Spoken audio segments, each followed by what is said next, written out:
안녕하세요 여러분, 도키부부입니다. 칼아이칸이 최근 포브스에서 인플레이션에 관련된 인터뷰를 하였는데요. 중요한 부분을 요약하여 제가 번역해 놓았으니 그의 의견을 참고하시면 인플레이션을 헤쳐나가는데 도움이 되지 않을까 생각이 됩니다.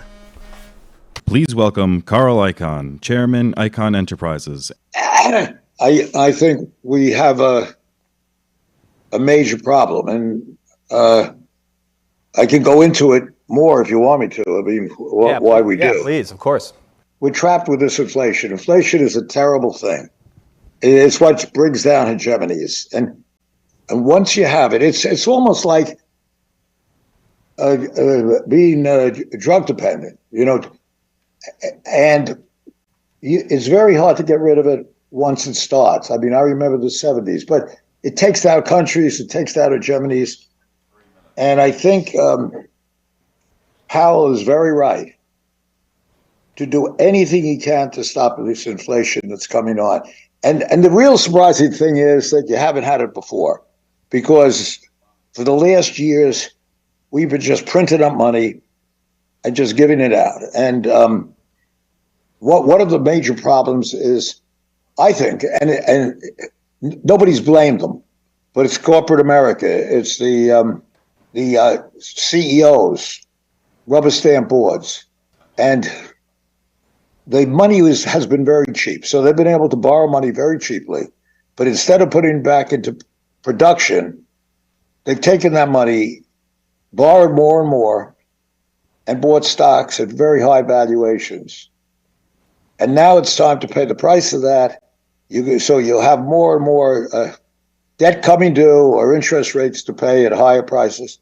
And that is a problem as far as earnings are concerned. Yeah, Carl, eventually, I'm sorry. In this, go ahead. Yeah, in this kind of high inflation environment, you know, you've been through, you know, many decades, ups and downs. How does this environment affect what you do and how you play the game right now? Well, we're very hedged, and as far as I'm concerned, short the S&P and short different companies. And what I look for are companies that have some hidden jewel. You take CVI, our refinery. Our refinery, I mean, it took years, but it's now actually functioning greatly because we have spent quite a bit of capital in it over the years. You know, we had to save it for going bankrupt. The government, in their great wisdom, with ESG, made refineries very difficult to make a profit. So a large number of small refineries went out of business. And I won't go into the details, but they penalize refineries and they tell them they don't want them. So unlike almost in any other industry where if you're doing well, you build more. If you're doing well in the widget business, you build more widget factories. You can't build another refinery. You take CVI, for instance. You know, the refineries we have to replace would be, $10, $12 billion, I believe. You can't put a number on it because you really can't build another one in this country. So you can't have that competitive element coming in. A lot of refineries went out of business. A lot of the large refineries, or the big companies, listened to the government telling you how terrible refineries were and stopped building them up. The diesel crack, for instance, has gone up as high as $75 or $80, and that just means it used to be, $20, $25. So obviously, our EBITDA has, for 3 quarters, has gone up to $800 million, I believe, or close to $1 billion. But then you can't really come in and say, well, these refineries, should pay more taxes or something, because in the bad times, I must have put $300-400 million in to save that refinery or that 2 refineries when a lot of refineries went out of business. So now you're backed into an energy problem. And obviously today, fertilizer is the most necessary thing in the world if you think about it. And we are the only one in the country that can make it without natural gas. So, I mean, we have all these little jewels at CVI. I'm just using one example of what we look for.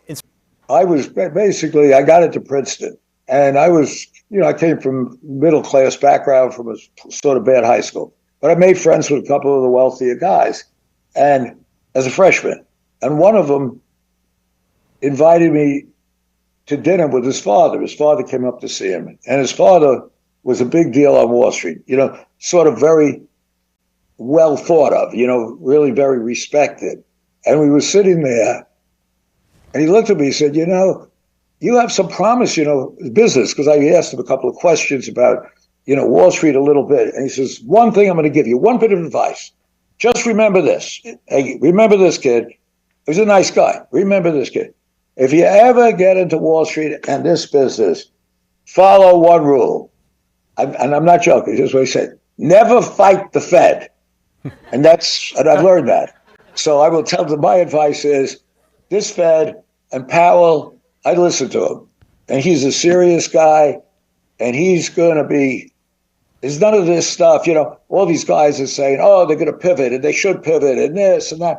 And, these guys that tell you that a lot of them are telling you that because they put all these people into these companies that are overpriced. And there are many good companies now, but many overpriced ones. And I am happy that Powell really means business.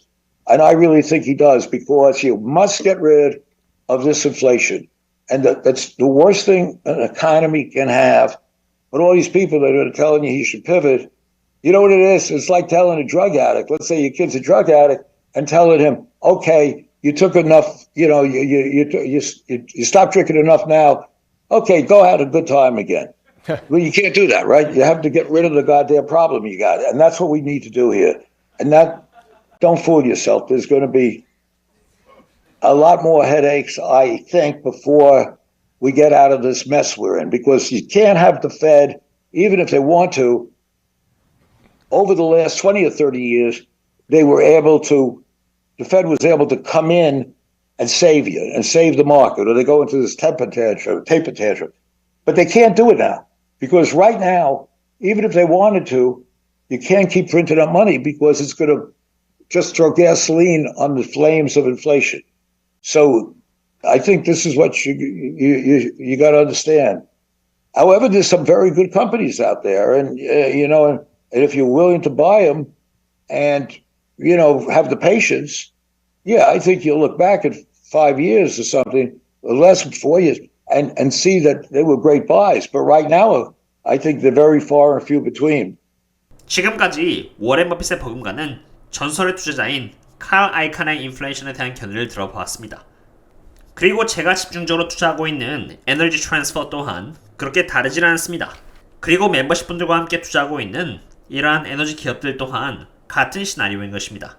저도 에너지 관련주에 대해서 그만 다루고 싶지만 지금과 같은 인플레이션 환경에서 칼아이칸이 말했듯이 4, 5년 이상을 바라보지 않는 이상은 에너지 기업만큼이나 유망한 섹터가 없다고 생각되기에 다루고 있습니다. 제가 2021년 12월을 시작으로 해서 분석을 드렸고 투자를 시작한 에너지 트랜스퍼라는 회사는 지금도 인기가 없습니다. 그러나 칼아이칸이 말하는 모든 부분을 만족시키고 있습니다. 이 기업은 보시다시피 미국 전역에 가장 긴 거리의 파이프라인을 보유하고 있는 회사입니다. 그 용도에도 천연가스용이 있고 Natural Gas Liquid, 그리고 원유가 정제된 가솔린이나 디젤 등 다양한 제품이 사용되는 파이프라인을 보유하고 있는 기업이죠.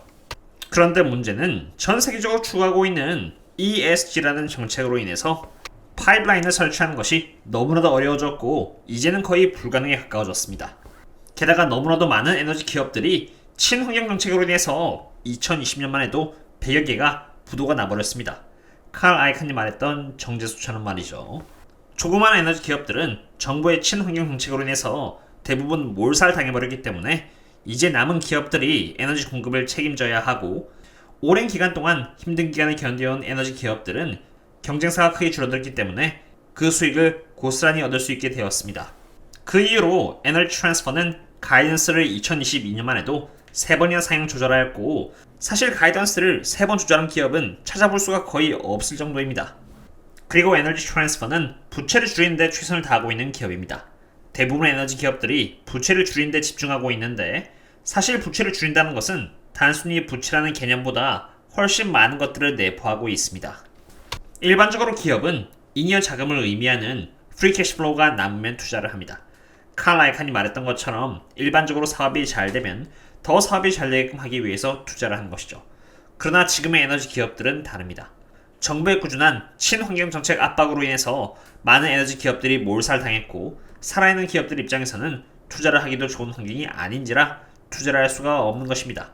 그렇기 때문에 칼아이칸의 정제소와 같이 에너지 트랜스퍼와 다른 에너지 기업들은 투자를 하지 않고 부채를 줄이거나 배당금을 늘리고 자사주 매입 또는 내부자 매수를 하는 등 주주 환원에 더 신경을 쓰고 있습니다.